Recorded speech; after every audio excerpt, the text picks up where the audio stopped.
We had several years in a row financially where we were in the 1.5 to 2 million range with like 50 to 60% net revenue margin. So I was able to invest a lot, which had always been the goal. It was successful and I did absolutely love it. And I'm so proud of it. But I loved it until I didn't anymore. 2.5 years ago, I made the decision to scale down my business, effectively, a soft close on the doors and walk into a completely different way of living. In today's episode, I'm joined by Meghan Telpner, a best-selling author, nutritionist, and founder of the Academy of Culinary Nutrition. For a decade, she built a thriving global business, teaching thousands of people to live and cook with intention. But after reaching what looked like the peak of her success, Meghan did something unexpected. She decided to step away. In this conversation, we talk about what it means to walk away from something that once defined you, how to listen for your next chapter, and why rest, creativity, and joy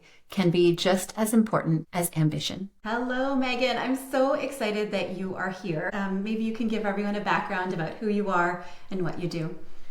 I don't know how to answer that anymore. So maybe that's where we start. For a long time, I was a nutritionist and I ran the Academy of Culinary Nutrition from 2013 to 2023.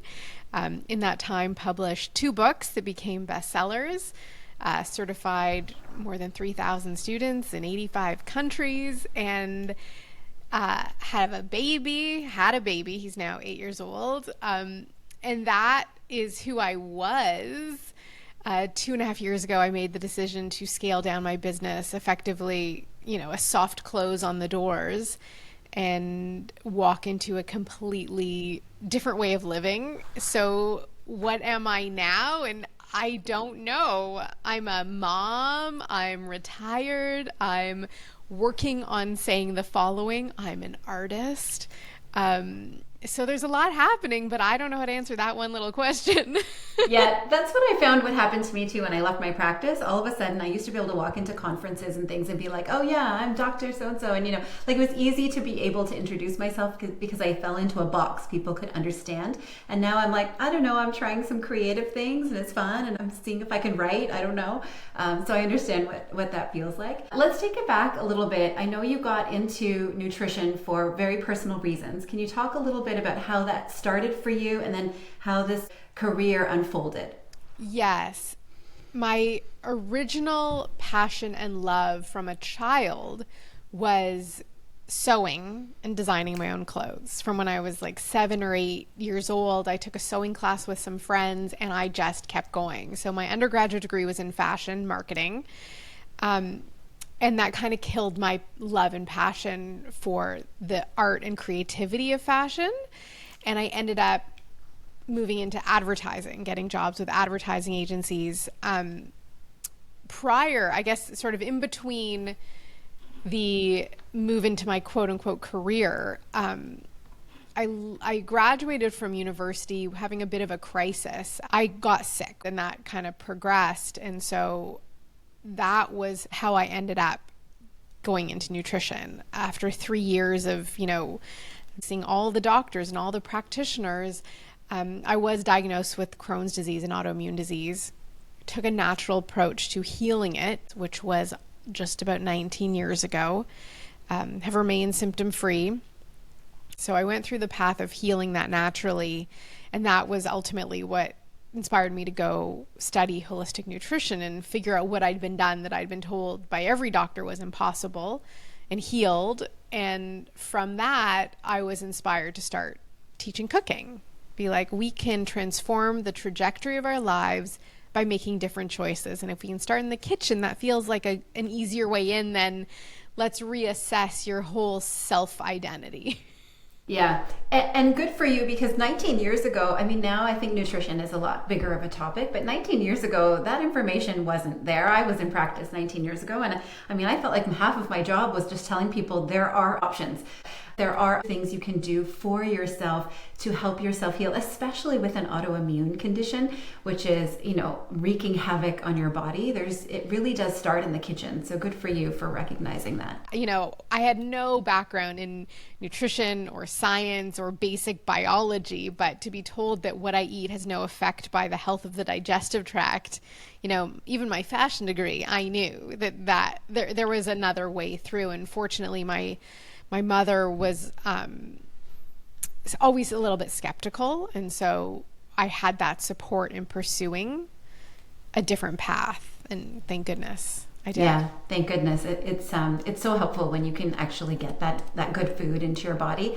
Also funny, I'm gonna have to hit you up for some tips on sewing, because I have this lifelong dream of sewing my own outfit. I don't want to get into fashion, but I've started to learn how to sew in my my kids are teens now, so I have a little bit more me time.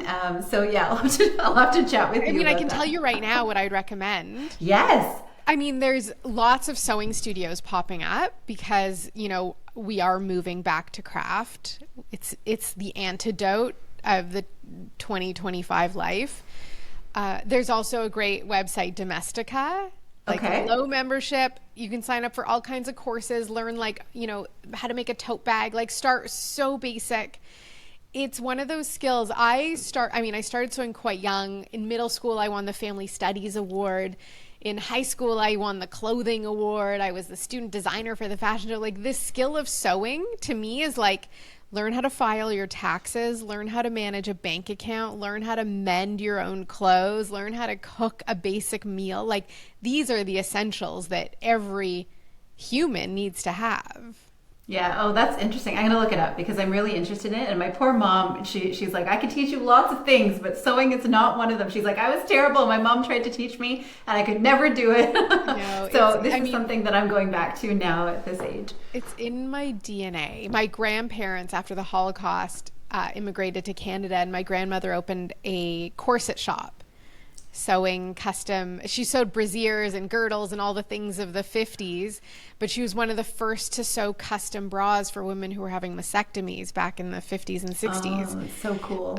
So my first sewing machine was hers, and I had elastic and all these trimmings from her shop. She passed away before I was born. But these are the life skills that AI will never replace.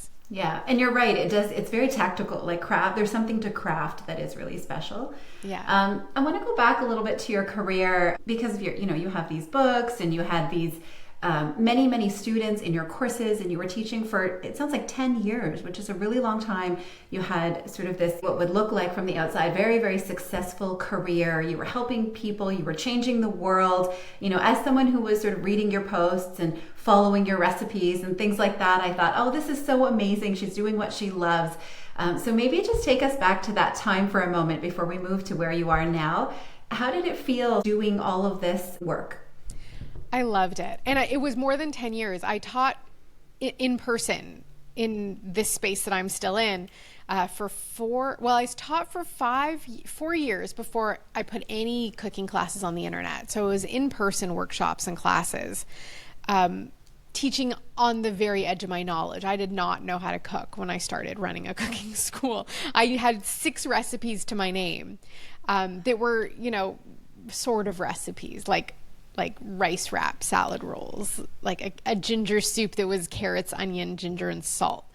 But I started teaching it, and then would just, I've always had a thing for creativity and tactile, and cooking is a full sensory experience of you're touching things and you're smelling things and you're seeing it, and all of that has to work together. So even going through nutrition school, the cooking was the fun part. I would look up ingredients and try and figure out ways to make them delicious, because to me that was where the fun was in learning how to do this, was how to make it realistic for life.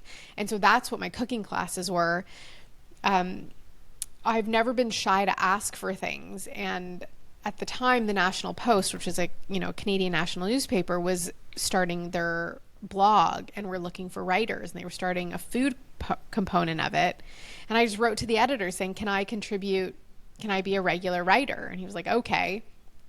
So I started contributing a weekly recipe, which meant I had to create a weekly recipe, and that was the impetus to actually develop my skills in cooking. And then those recipes would become part of my classes, and that part would grow. And because the National Post was syndicating my own blog at the time, which was called Making Love in the Kitchen, I developed a nationwide audience, which was really cool. And people were saying, can you film your classes? Can you live stream it? And you couldn't live stream from your phone in 2009. So that was when I started thinking about how to make this accessible to more people who can't be in my 600 square foot kitchen in Parkdale, Toronto. And that was really when I started experimenting with more video. I did my first live streamed class. It was September of 2012, I want to say. And it required a whole crew. Like, there was gear. There was gear. There was like leveling up there was like a whole thing to do this well. And I had 6 people as like a live audience in the kitchen. And that's when I was like, okay, like, I can do this, and I'm onto something. And so my first online class launched in, maybe I'm a year behind, maybe it was 2011. My first online course launched in June of 2012, which was intended to sort of be a precursor to my first book. And that was when I realized the scalability of it, because I could fit, 25 people for a workshop where they were just watching in my place. And that first course, I had 100 people register at $279 a person. And I was like, wait a second here. Like, not only can I do what I love, but I can make a lot of money doing this and like build the life. And I'd always said I was going to retire early. I just didn't know how I was going to retire early. And that was when I started. So I used that money to fund filming a few more courses and a few more courses, and then put out the first version of the online culinary nutrition expert program in 2013, and had 100 people sign up for the first full run of that program, which I sold, I think it was $2,499. And with that, I was like, okay, we're on to something. I started writing my second book, and I was like, what if my books were the textbooks for this program? And I refilmed everything using the recipes from my cookbook and relaunched the program under the brand of the Academy of Culinary Nutrition. And I don't want to say it blew up, because it wasn't like that.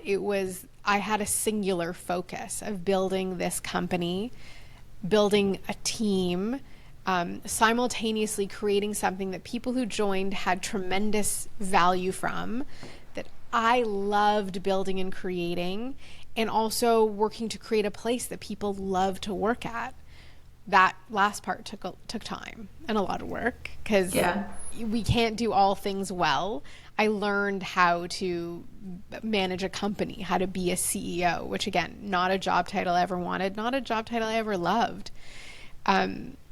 And so what ended up happening in the final, COVID hit in 2020, and I had the exact right business at the exact right time. And it wasn't like I was ready to scale, like it already was there. So 2020 was our best year ever, because everyone's at home, everyone's wanting to cook suddenly. 2020 was great, 21 was great, 2022 was great, but it was harder to pull the numbers that I now needed to support the big company I'd grown and maintain the margins I wanted for my goal of early retirement. And I hired a really amazing operator at that point, who was basically running the company, and gave me this freedom to do more of what I wanted to do, gave me more confidence that what I wanted to do was possible. We were poised to dramatically grow. And then 2023 rolled around, and I wasn't loving it as much anymore. I was running a corporation.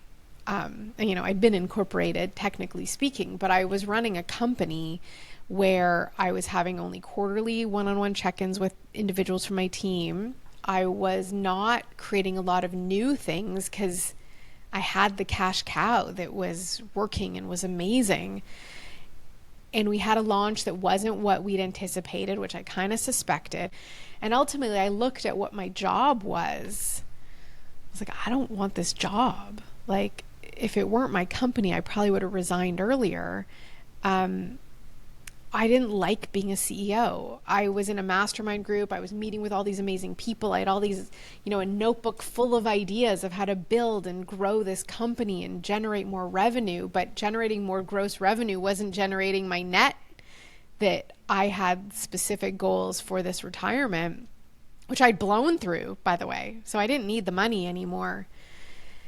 And then I had, at the time, a 5-year-old that I was exhausted at the end of the day. My team was across Canada, so I was on Slack from 7 a.m. till 9 p.m., which was, again, my own lack of discipline and boundaries around when I was and wasn't available, because I cared and I wanted to help my team and I wanted everyone to be happy and I wanted this company to keep succeeding and all those things. So it was successful and I did absolutely love it. And I'm so proud of it. But I loved it until I didn't anymore. Yeah. And that was it. What was at that time, because I know it's different for you now, what was success to you? Like, what were you aiming for maybe pre-2020? I wanted to build a company that first and foremost supported a quality of life goal that I had and that my husband, a joint quality of life dream, which we were living for sure. I wanted to have positive impact.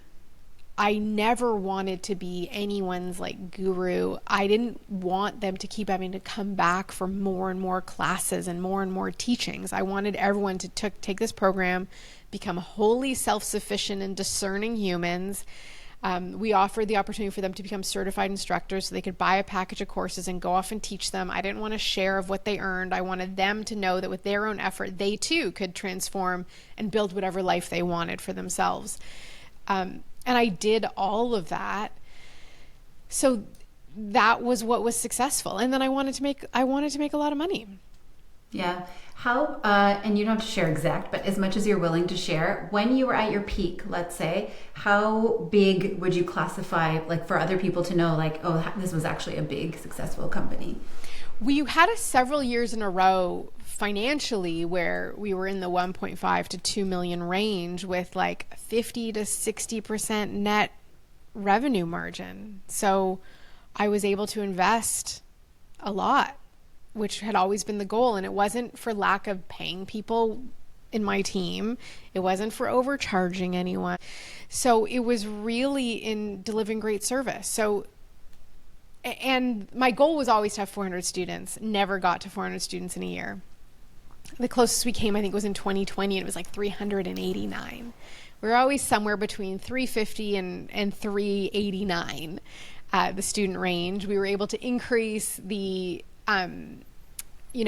value per person by adding things like our teaching resources portal and, other things that they could invest in to upgrade their skills.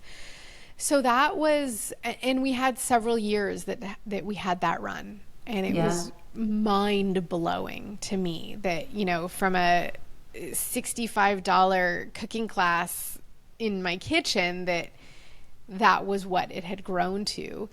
And I was able, because I always had a really clear vision on this, I didn't keep pouring more and more money into it. I wasn't interested in earning that money. I didn't want to earn 1.5 million and it cost me 1.4 million to get there. I never advertised the revenue of my company. It was irrelevant. I always advertised the number of students we had, the reach we had, and the impact we had. And the fundraising, I would advertise the money we raised for Thrive, which was my charity partner for about 10 years. Those were the metrics, the outward metrics that, those were my vanity metrics that I felt were impactful and powerful. The money thing was a personal lifestyle goal. Yeah, it's awesome that you had such a clear vision, because I think a lot of people can get sidetracked into the sort of machine of it, where you start rolling and then you're like, oh, it could be bigger, and then you get influenced by the people that you're around and the suggestions that you get. Did that ever happen to you? Well, it didn't happen to me, but I watched it, and I watched Shark Tank, and I would watch these shows where people think they need outside investment to grow what they want to grow. What is wrong with building a company that's profitable, that serves your life goals, that you enjoy operating, and that you have the capacity when you have to know your numbers. You have to know when enough is enough for the life you want to live, and more isn't, like I don't keep spewing cliches, but more isn't more if it doesn't align with what's in your heart and the life you want to live. I gently tiptoed down the path of acquisition in 2019. I had a 2.5-year-old son. I was absolutely exhausted and was like, I can't do this anymore. And found a really the right kind of buyer for the company I had.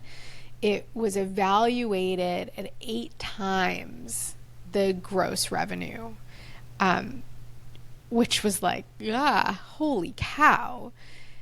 And also, when we started getting into the weeds of it, the lawyers, the accountants, all the documentation, all of it, and the buyout and what my next 2 years would look like. And I was like, I can earn this myself if I stick with it a few more years. I don't need that. And I can earn it by not having to report to someone else or fulfill someone else's quotas.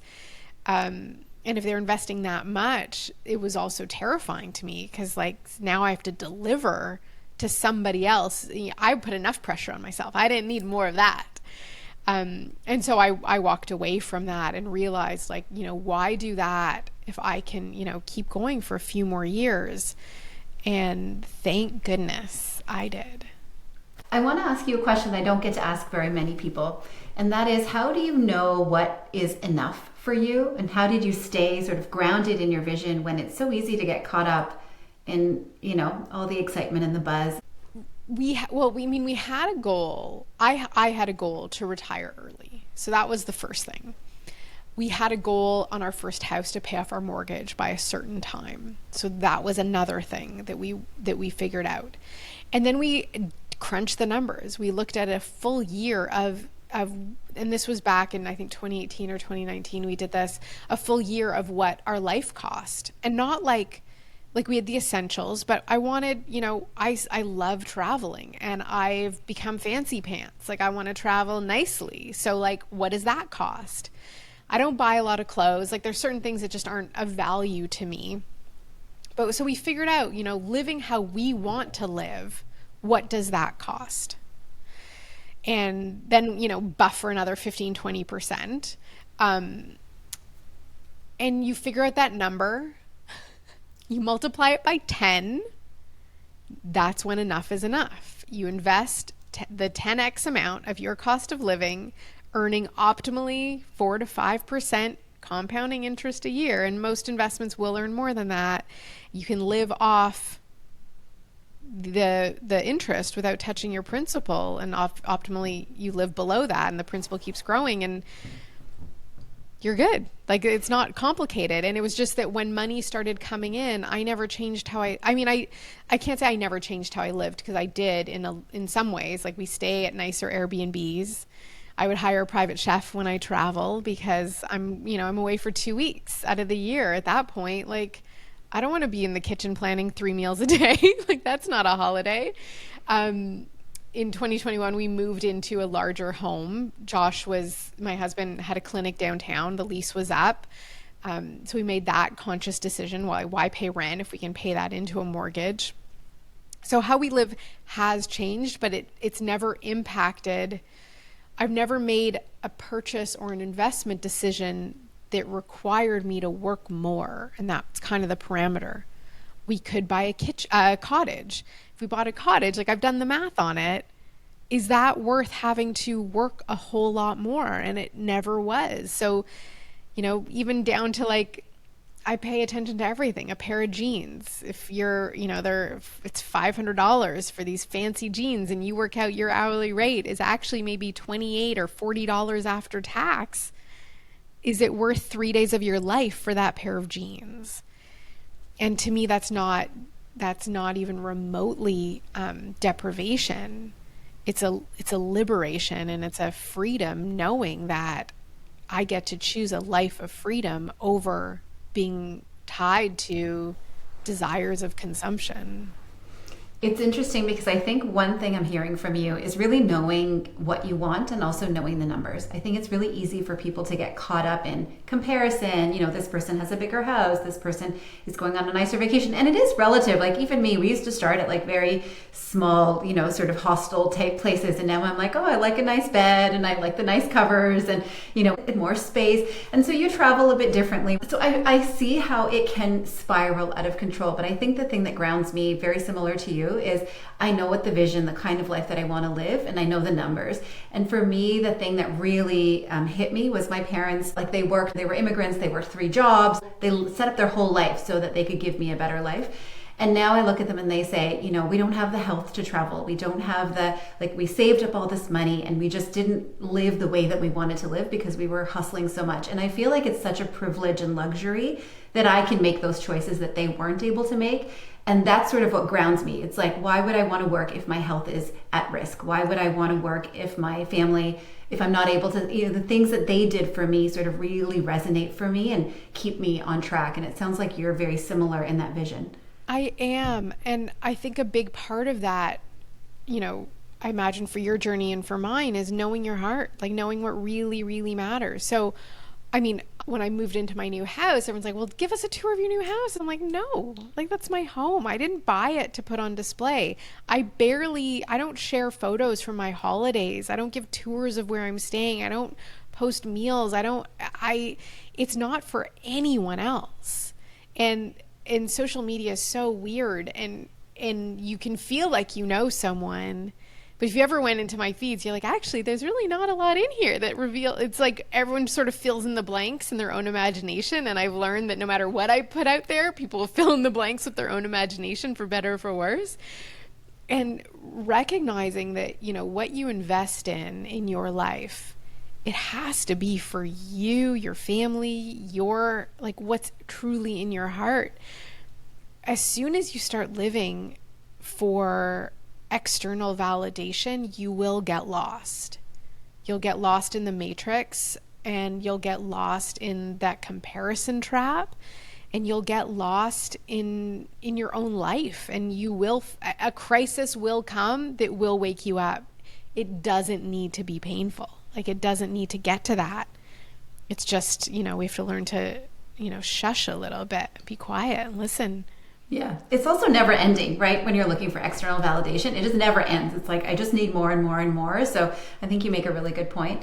I thought actually before talking to you that you were going to say that your definition of success had changed, because I think there's a time in life when you're younger and you're trying to establish yourself. You know, you want to pay off your mortgage, you want to make sure you have enough financial resources to raise your family and all of these things. And then you sort of get older and you think, okay, I also want to have the lifestyle as well. And so there are different stages in life where you're prioritizing maybe different things. But it sounds like your definition of success sort of stayed consistent all throughout. I think so. I mean, I'm at an interesting place because there was definitely the financial success piece and business success, which felt very important. I had very clear goals, and I knew the journey I was on, and, you know, checking the boxes on my approach up that mountain. And then I got to the top and I looked around, I'm like, this is awesome. But had I not known where I was headed, I'm not sure I ever would have, you know, stood up there and looked at the view. So what has changed in terms of like my metrics of success is that I no longer have that goal of building a company and building financial freedom. And like I did that. The success that has remained the same, or the metric that has remained the same, is the quality of life, is what do my days feel like. Throughout all of this, there were days that were hard, and there were days I'd wake up with a knot in my stomach, or something big had to happen, or there were hard decisions or big problems to solve. But it was always from a place of joy and creativity and intention.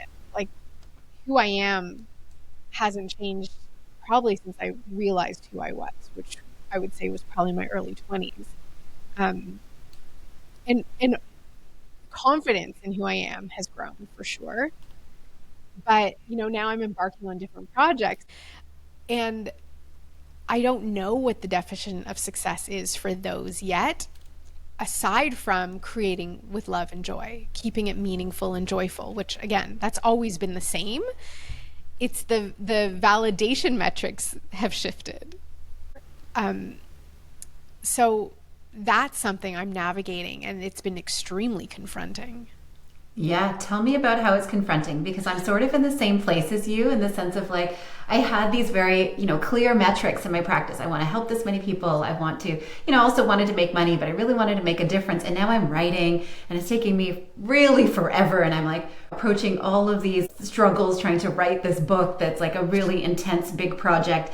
And it's a very interesting thing. I'm trying to remind myself that, oh no, actually my goal is for growth. My goal is not to have this done at a certain time and this certain deadline. It's like, I just want to try, I want to be creative, I want to experiment, I want to grow and learn, and hopefully set a nice example for my kids who are now looking at their own career.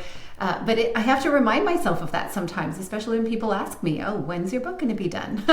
Yeah, I mean, I'm unwiring 45, almost 46 years of a way of operating. I'm in this really beautiful mastermind group with 3 extremely intelligent and successful by all kinds of metrics people, and we met last week, and I am answering your question about the confronting.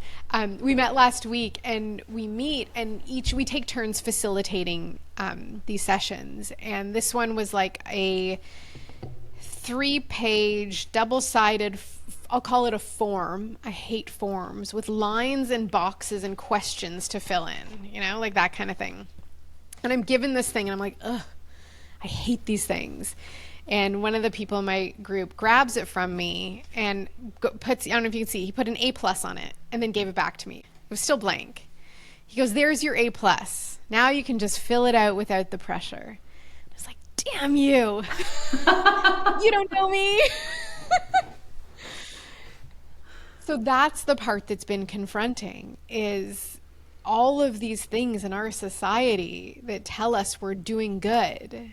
Like you're doing good, you're a good person, you're productive, you're efficient, you are contributing, you are of value, you are of a service. Undoing all of those things is really, really hard. And I have been an overachiever forever. I had a stomach ache before school in grade 2 if there was a test. Cleaning out my studio space, which I've been doing, finding my transcripts and my letters of recommendation and this patterning. I said to my mom, I was like, were you like amazed by how successful I was so early? Because I didn't, I was just going through it. And she's like, well, all you did was work. All you ever did was work. Whatever it was, you worked as hard as you could. And so now I'm, I said at the top of our interview, like I'm working on using, the phrase like I'm an artist. And what does that mean? Like there's no quota. Like if I do 5 pieces of art a week, then I'm an artist. Or if I sell something, then I'm an artist. Or if I get a commission, then I'm an artist. Or if I teach someone else how to be an artist, then I'm an artist. Like there's no qualifier for this. And that is what is really confronting about this stage, is what makes for a successful day when I don't have a to-do list to check off, or a email to write, or a sales thing to launch and meet a goal. There's no A+ for what I'm now doing, and that is really hard. It's interesting that you were so driven by productivity, or at least the A+, like you're a good person, you're a good student. I'm very driven by helping people. Like I think as a young, from a young age, like I was really into volunteering and all these things. And my career was helping patients. It was like, this is how I'm successful. I had to, at that time, grapple with like, what if I couldn't help someone? Or what if, it didn't work out or something like that. And now I'm doing all this stuff and I'm like, is it really as helpful as helping someone with their health? And it's like, oh, it's really hard for me to be like, am I creating value? Am I creating a legacy? Am I doing something good in the world?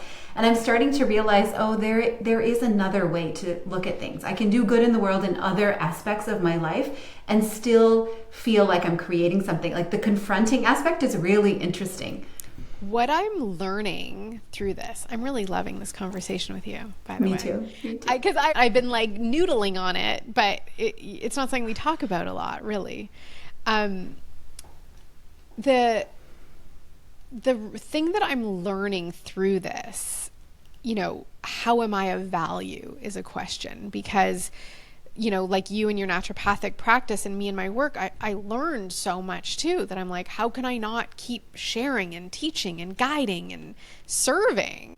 And that was also part of my sense of accomplishment, was like, how successful did other people become through what I was able to share? And I never took credit for someone else's success. Like I wasn't looking for like, thank you, Megan, I wouldn't be here without you. It wasn't that at all. It was that I'm so proud, and not even proud, but like, it's not the right word. I'm so grateful you were able to achieve what you achieved. And I'm honored to have been part of that path. Like there was that too. But what I'm learning now in this stage where I can't get my A+, I can't get my 6-figure launch, I can't and I never really cared about those numbers, but it's that we can now be a living permission slip of what's possible, and like loosening the grip on what we were so tied to. That to me is the practice every day. It's an everyday practice for sure. Is there anything that you have let go of, or something that maybe now is important to you that would have surprised you, maybe your younger self? I'm surprised. What has surprised me is that I'm not that driven. Like I thought that was hardwired. Like ambition and drive was hardwired, and that was it for life. And everyone sort of joked that like when I retired, I would start coaching people on how to retire. Like that would be my next thing. And I kind of knew that I didn't want a next thing that was that out there. And I built this whole website and I put all these services on, and like then people started hiring me for them. Like, I don't want to do any of this. Like it's the next natural progression to coach and guide. And like, I don't want to do that either, at least not now. Yeah, so the drive that's not there, the ambition that's not there. And I also don't know, like I'm turning 46 in a couple weeks. Like how much of that is just we move from the mother, I mean, we're always the mother, but into this like enchantress stage where we've collected wisdom, but still have, power and energy and enthusiasm to operate differently. I don't know how much of it is biochemical, in that I just don't have that need to prove anything anymore. Yeah, I do think there's definitely a transition. I mean, whether it's age, whether it's hormones, whether it's societal, or kids are older now, and like there's all these changes that happen. I think that happens very significantly for women, more so than men, because it's so tied to our reproductive years and our changes that happen in our body. Also something I could talk about for ages, which is hormones. And I have 2 daughters, and I'm like, oh, you're going through teenage hormones and I'm on the other side doing it. It's very explosive in our house, my poor husband. What would you say to someone who maybe is looking for a change? You sort of, I guess, knew where you were headed with this mountain of goals that you had. And I think a lot of people kind of get to a place in life where they're like, this is not right. It doesn't feel right. We need to move. I need to change. I need to do something different. But it's scary. There's a big risk. There's a lot you're gambling on, a lot of uncertainty. Do you have any, I guess, thoughts for someone who maybe needs a change but has no idea how to start? It's not easy. If it were easy to live in alignment with your soul, our world would be a very different place. And so we have to take on the practices, whatever they may be individually, to connect with that part of ourselves, that inner knowing. I call it the OG-AI, like our ancient intelligence that exists within us. And you can do that. I think that's the first step, is for people to reconnect with what brings them joy. Whether that's, creating art for the sake of creating it, not for the finished product. Like the process is the practice. So whether it's, painting or drawing or weaving or cooking or gardening or whatever your creative expression is, do more of that more often would be the first and I think simplest step. I'd say like, well, just sit down and meditate and it'll all just come through. You'll get the download. It's not going to happen. I think you should sit and meditate and whatever that looks like, stare at a painting for 5 minutes. Ring some bells and listen for the sound to stop. Like there's all kinds of ways to just, come back into the present moment. That doesn't necessarily mean you have to sit on a cushion, because that's going to be a hard leap for a lot of people to take. So bringing yourself into joy and then finding moments of stillness, and then you might start to listen and hear things come to you. And it comes in forms, unfortunately, you can't predict and you don't expect. So those moments of seeking out the joy, creating the discipline to carve out the time to do the things that bring you joy. Like there's a process to this, because you can't just leave it till when you have time, because you haven't made time, you won't. And then kind of looking and listening for the clues. And also recognizing you do not have to quit your job. You don't have to create a tornado in your life to shift how you feel in living your life. Carving out the discipline to cultivating the discipline to carve out the time might be all you need, actually, to say, I have an hour in a day that lets me tap into the cosmic wisdom of the soul to come through me to create something that's never been created. That can be all you need to start to tap into what brings you into alignment. And then you listen for those clues and you watch for those clues, and they come in, and it's, one choice after another you make with intention that brings you into operating your life in alignment with who you are today. Yeah. I talk a lot about intentional decision making. People always ask me, like, how do I make these choices? Partly in practice, because a lot of times you're making decisions that are, you're up against a rock and a hard place, and it's like all these decisions are going to be tough. But then in life, it's like I also have real responsibilities. I have family. And so I talk a lot about intention. And one of the major things is really to know in your core, what do you want? And I call this the outside problem, where we think we know what we want, and we go outside and everyone gives us our feedback and tells us what to do, and tells us what they think of what we're doing. Oh, you've quit your job. Oh no, you need to quit your job, or whatever it is. And listening, it's sort of a different way that I say it, the same kind of thing what you're saying, is when you're inside and no one is there and you're just in your own space, whether it's a physical space or an emotional space, when you really listen to what you want without all of the other opinions and all of the other judgments, that's when you know, okay, this is where I need to go. And that without that vision or without that real clarity, it's going to get lost, because you're going to step outside and the wind is going to blow you any which way. I think one of the challenges we face as women in our, let's say, 30s to 50s, is that we've actually forgotten who we are. Like, you kind of know it in some ways as a young child, and, we survive teenagedom by conforming to whatever we need to conform to. And I think you kind of you have morsels of it, but they get chipped away at, especially when you get into a role of whether it's mother or caregiver, or, you can lose yourself quite quickly. I had a lot of women do my program who were new empty nesters. Like, it was the first year their youngest was out of the house and they could finally come back and do something for themselves. So it's hard, and we wear these masks, we play these roles, and it can be really, to use the word again, confronting to remove them for yourself. Like, to actually be like, oh my God, like, where am I? Where did I go? Who have I become? I don't know myself anymore. I don't recognize, people will say they look in the mirror if their bodies change. Like, I don't know how this happened. I don't know who this is. And it can happen psychologically. It can happen from a place of creativity. It can happen from a place of just being really busy every day.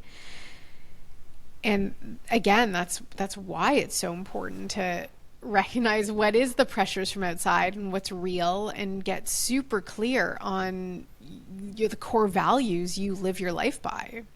Yeah, it's so easy to get defined by the roles that we play. And it's nice to take, not nice, I would say actually essential to take the time to really rediscover those little parts of us that are our own. I think about this sometimes a lot. What is something that you currently believe or live by or, are prioritizing that maybe once upon a time never would have been something that was important to you or maybe would have scared you in the past?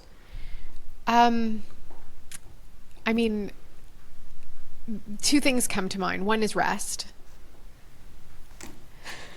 I agree with that one. I'm laughing because I'm like, oh yes. Last year, I started almost daily, like taking a 20-minute rest around 2 in the afternoon. I'm like, is this old age? Like, I need a nap? And it's like, no, it's a vital reset because I don't need it. Like, if I'm out and about, I'm going to be fine. But it allows the second part of my day to come from a different place. It's not on fumes. It's not on adrenaline. It's still coming from, a calm, restful place. So, it took me 25 years of doing yoga to realize like all I actually need is to just, stretch a bit and lie down. That's all I need. I don't need the headstands. I don't like, all of that. And the other is that there is value in doing things just because they're fun, just because it brings you joy. I never enjoyed documenting cooking, but I had to, or it made sense to, because it was so intrinsically connected to the work I did. But cooking has always was my first love in my adult life, in a creative realm. I still love cooking. I still take care of my health. All those fundamentals that were at the core of the company I built are still part of my life. I just gratefully don't have to tell anyone about it. Creating art is really what I am struggling with intensely. All the advice I just gave was to myself. It's something I still predominantly do after I put my son to bed. I've recently added into my calendar in the daytime. And even then, I'm like, am I going to adhere to it? I'm going to work on having the discipline to say, no, this is actually the most important thing that I need to do. Yes, I could fold the laundry, and yes, I could prep dinner, and yes, I can, do all these other things that feel, quote unquote, more important. But also equally important is living from a place of joy and being the joyful rebellion in the world we live in today, and coming out in the world in a state of coherence, in a state of love and peace and joy, being that permission slip that others can too. That is my important work right now, which I would have never believed. I'm learning it from my kids too. Actually, I learned it from my daughter a few years ago. She wrote her first novel. She likes to write fantasy fiction.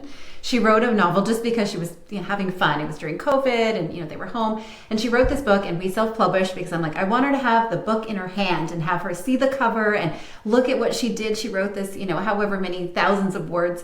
And then I saw it happen to her where she's now just finished her first draft of her second novel, and she wants to get a publisher and she wants to get an agent. And she says things like, I was so not productive today, and I needed to get more done and I didn't get all the edits done. And I'm like, oh, there's such a push and pull between this productivity piece and the art piece. And so I hear what you're saying, and I'm learning it and relearning it and helping her to learn and not forget that she started it because she loves it, and it brings her so much joy. And I think this is sort of a daily practice for me too. Thank you so much for being here. Is there anything you would like to end with? Or, I know you're not growing your business anymore, so I don't know about links and things like that. But I do have my podcast, The Courageous Pivot. It's great if everyone can just subscribe on Substack. That just makes our lives easier. And that's all I kind of have right now. I send out a periodic email, which you can subscribe to at fun.meghantelpner.com, mostly of things I'm enjoying that are inspiring me, that I love, whether it's a great pair of yoga pants or a podcast, just because I like doing it. I like sharing, which I always have. So those are kind of the two right now. everything's possible. So who knows? That's awesome. I'll add the links as well. Thank you so much. This was lovely.